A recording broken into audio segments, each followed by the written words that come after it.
A versatile actor whose films include Beverly Hills Cop, and he will be co-starring in the popular, and he is presently co-starring in the popular TV series Perfect Strangers. Ladies and gentlemen, here's Bronson Pinchot.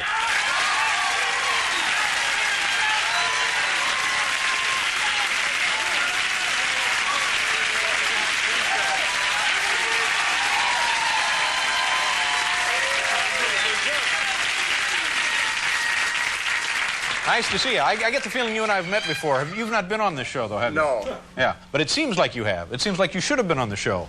I wanted to be on the show. Well, good, and now you are. Here I am. Yeah. And are you visiting New York, working in New York? I'm doing both. I came for a visit. I was going to be here for 10 days and just do this. This is what I came to do. I forgot. I came to do this. But no, but I came to do this, and then all these other things happened. Someone had called me up when I knew I was coming, and a theater called me up and said, we're doing this play, and they sent it to me. It was the worst translation of anything I've ever read. And they said, would you meet on this play? And I said, yes. Of course, I'm coming in to do Letterman. You know... Well, what is the play? Wait a minute. I have to tell you this, because this will warm the cockles of your heart. I was trying to get... The play which I actually decided to do it's called Zoya's Apartment, and it's by this Russian named Bulgakov, who has been banned in Russia and everything. Anyway, it's about this group of characters, and one of them is a con man, and I thought, and that's the character I'm playing, and I thought, well, maybe I should rent some movies about criminals, because I don't know anything about criminality. Sure. So they only had, there was only one video store in New York that had King of the Gypsies, and we were just at the hotel, and my publicist said, would you hold that? That's for Bronson Pinchot. And I knew the guy was going to say, who is that? Sure. And she was trying to not to let me know. So then she started to drop your name. She said, we're on our way to David Letterman. And so could you hold it for Bronson? Because as soon as he's done with David Letterman, he'll come and get it. And I think we should be done with David Letterman about 6:30, yeah. And David Letterman will probably let him off early to come and get this video. And that did no good either, I'm guessing. Hilarious. And so anyway, now tell me about this play. Is this like an ancient play? It's not an ancient play. It's from the 20s. But the really delightful thing about it, and the reason I said yes, is that the director doesn't speak any English, and he's going to direct us through an interpreter. Oh, man. No, but it is so fascinating. When I heard that, I thought, this is like a little scary. But he... now, you see, I've been told that you don't look people in the eyes, but you do. You're looking right. It's so easy. You know how No. Do you know that a lot of people are terrified of you? Well, and that's the way it ought to be. No. We'd like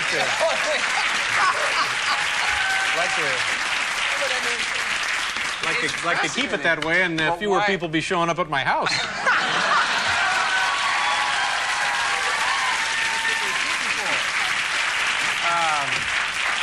Anyway, so you must love being in the city. You've worked here before, right? Well, I was born here, yeah. and I have worked here before, but I'm becoming, you know, I've been in LA for 4 or 5 or something years doing TV, and is this censored? Is that what the big black line means? That's underlining. That's underlining, because I'll only be able to glimpse that because I'm always staring at your eyes. Oh, really? It's really fascinating, though. You know that show you do, your Perfect Strangers, that's a very entertaining show, isn't it? Oh, thank you. Yeah, you and... Mark Lynn Baker. Yeah, Mark Lynn Baker. But a woman came up to me, I was buying stationery supplies today, and a woman came up to me with her opinion of the show, which is probably accurate, but you know, it's so fun that they just come up and she said, I've seen you somewhere before, where is it, please help me? And I said, Perfect Strangers, because I used to say, oh, I don't know, and be shy, but it helps to get, I think she had just come from your house, but she said, no, and if she didn't, she's on her way there. But what kind of car was she in? Is it the same woman? Oh, I'm sorry, I brought it up. I know, but I saw an interview with her, and she was very strange. Well, see, that's the best part. She gets to be interviewed on TV. I had to work for like 15 years to get on TV. She breaks into my house once, they put her on.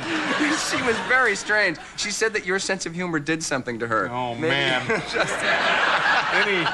Anyway, you're talking to this woman. Yeah, no, but anyway, she said, I've seen you somewhere. Where is it? And so I quickly, assuaged her passion by telling her that it was perfect. And she said, "Oh yeah, that's right. That was cute at one time. Your character has not evolved." Oh man! I think she's right, but it was fascinating. Anyway, what I like about the show is that I think you two guys work very well together. Of course, you've heard that a million times. We have to do a commercial. Okay, great. And we'll be right back here with the charming.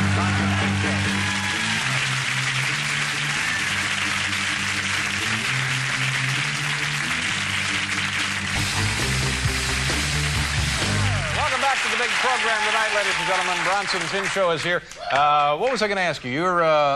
Tell me about the films you did before Beverly Hills Cop. I guess that was the part that people sort of started to take notice of you for. Yeah, it was. And when that movie came out, people said, this is the comic this is a comic debut, and I said, that's news to me. I mean, it's not a debut, and I didn't even start out as as a comic actor. But I had done I did Risky Business and The Flamingo Kid, and then a very, very special motion picture experience called Hot Resort. Hot Resort. I don't have that in my collection. Did anyone ever see Hot Resort? Honestly, it was only ever released in Fiji. So you must have seen it on tape, right?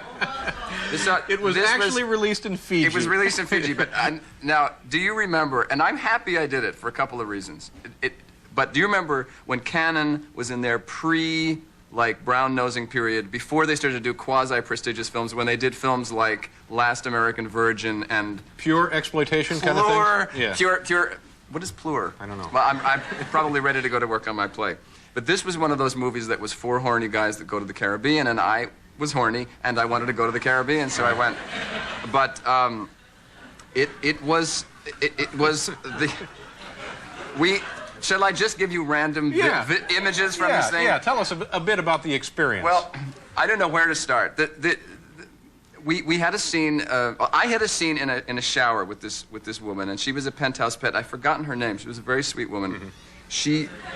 She really was, and I was scared of her. When we got our makeup done. No, because she was a penthouse pet and she'd done conventions and stuff, and she knew how to do stuff like this to the camera. She would, without me there, where's the camera? She would go like...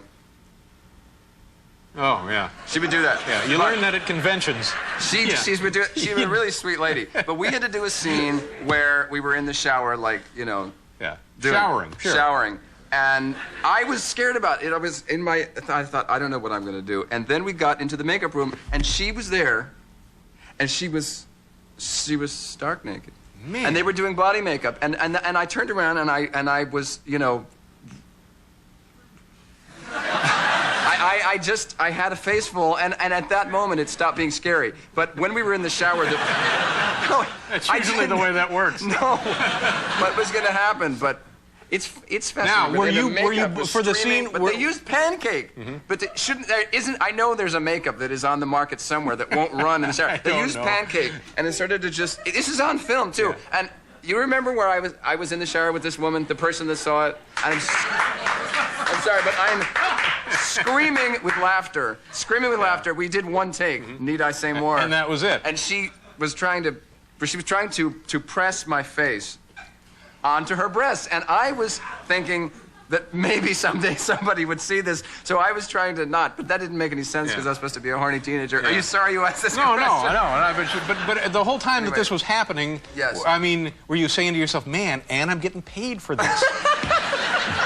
Well, I'll tell you what happened. This is the most, cloud with a silver lining thing that ever happened was every morning, I mean, and that was a good time. We also did a scene that we were supposed to be rowing in a boat, and it was in this lagoon, and there was stuff floating by that we later found out was raw sewage. I mean, it was horrible. This was in the but I'm telling you, it's really. I mean, I hope I never forget this lesson. But every morning I would go in, and it was there was raw sewage. There was a woman with Pancake on her breast. There was all kinds of things. And every morning I would go in, and there'd be this. Like a John Waters film, isn't it? Yeah, it was the low point of my life. But every morning I would go in, and it was like there was a pot of gold sitting there. I didn't know it. There was this makeup woman, this Israeli makeup woman, who would do my makeup, and I would just try to ignore her because she was so snotty.